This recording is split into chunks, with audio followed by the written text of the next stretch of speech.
What's good? What's good, everybody? Welcome back to another episode of The Urban Platform Speaks. Make sure to like and subscribe as you come into the channel and check out the content. And with that being said, I want to speak about LeBron James's recent shooting troubles, right? As far as like his 3-point shooting. So I recently saw this post on Facebook where they said LeBron James, he missed his last 20. He went 0 for 20 from 3-point, right? And now a lot of times jump shooters do they do go through like shooting slumps where they'll miss a few in a row.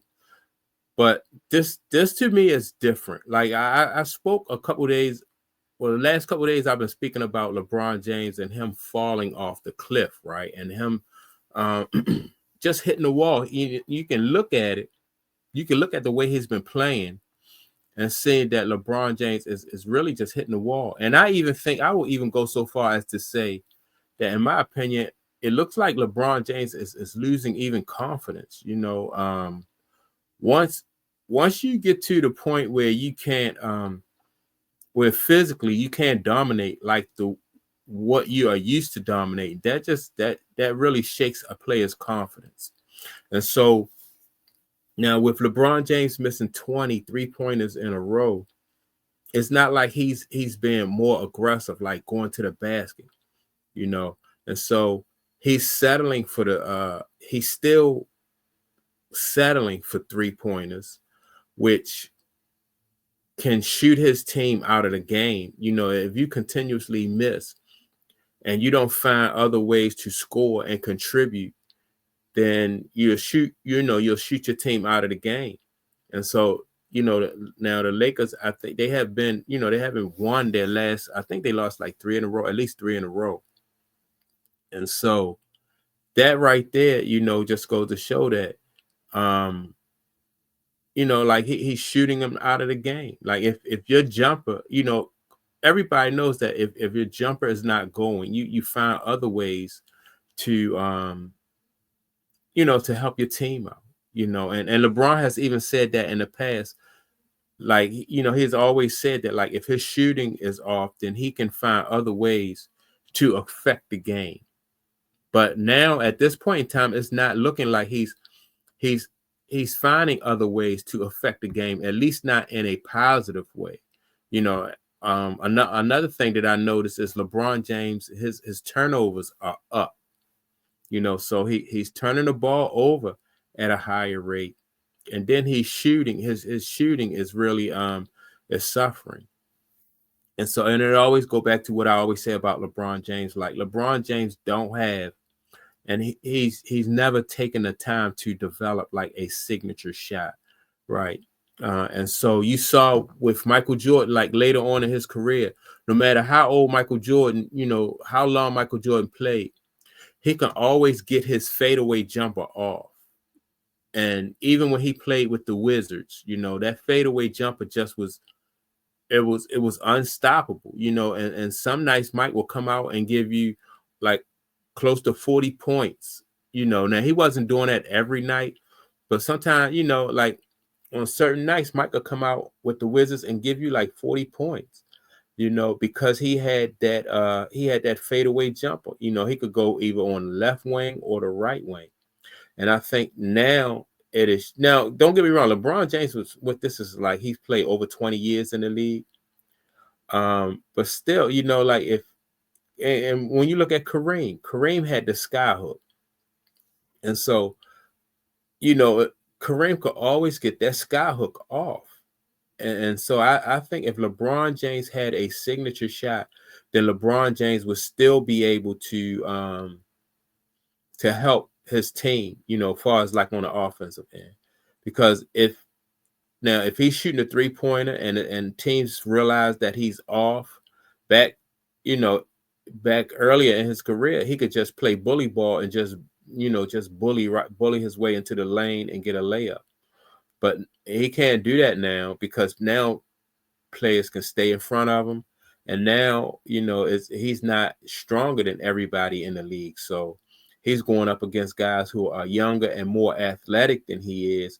So, the bully ball thing is out of the, it's really out of the question. And so now that's why I say LeBron is he's not being as aggressive as as he was in years past. And so with him not being aggressive, he is really just, he's settling for the three. And what he's doing is trying to shoot his way out of a slump. And I don't think that's is good for him.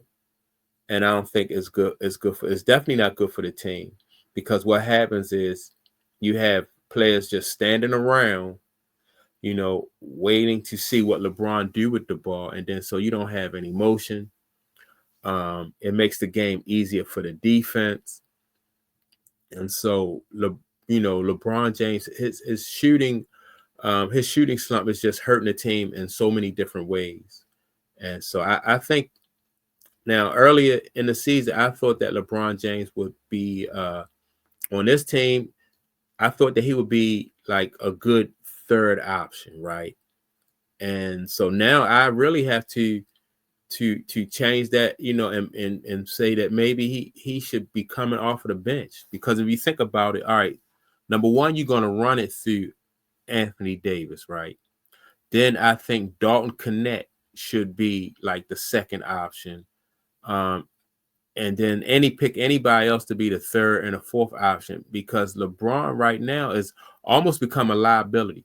He's offensively, he's hurting the team. Like I say, shooting all those threes, settling for threes, helping the defense out by not really moving the ball, because he's trying to he's bouncing the ball a lot, pounding the ball and holding on to it. So on the offensive end, he's definitely not a help. And then when you go down on the defensive end, he's not stopping nobody. He's not able to stay in front of these younger, more athletic and faster players. He's not staying in front of them. LeBron has always been known to take plays off on defense. So, that's I think they're going to have to. And what's the coach name? JJ Redick is really going to have to think about maybe bringing LeBron off the bench, and having him contribute that kind of way, resting him. I think it'll be best for LeBron if he could come in with fresh legs, and also give him the opportunity to see what, like, to see from the bench, like the perspective, and see like what the team needs. So if he come off the bench and he go in there, he say, all right, we need energy. And by him being rested, he'll be able to give them energy. We need to pound the ball into Anthony Davis. And then, he'll see like what the team needs, and he'll be able to just bring that to the table and help the team out like that. But I think starting LeBron, or even having LeBron be your, like second option or your third option, I think that hurts the team. And if JJ Redick wants to salvage his coaching career, I think that JJ Redick he'll have to make a hard decision. He'll have to sit down with LeBron and tell LeBron that, you may not be the second option anymore. At least, the third or maybe even a fourth option. Or like I said, maybe even come off the bench. I know, and to come off the bench, like in your, after 20 years of playing, I don't think that is I don't think that's like a mark against him. I just think that, it's time, who knows if LeBron James had fresh legs when it's time for the, and the Lakers are in a position to go to the playoffs, then, he may be able to just dig down deep and just come up, and be able to help the team in the playoffs. So, but if you force things now with LeBron, I think it's only going to get worse, like throughout the season. And that's the way that's my take. Let me know what you think about what I just said. Let me know if you agree. With that being said, don't forget to like and subscribe. Also, leave a comment, and I will check you all out in the next video. Peace.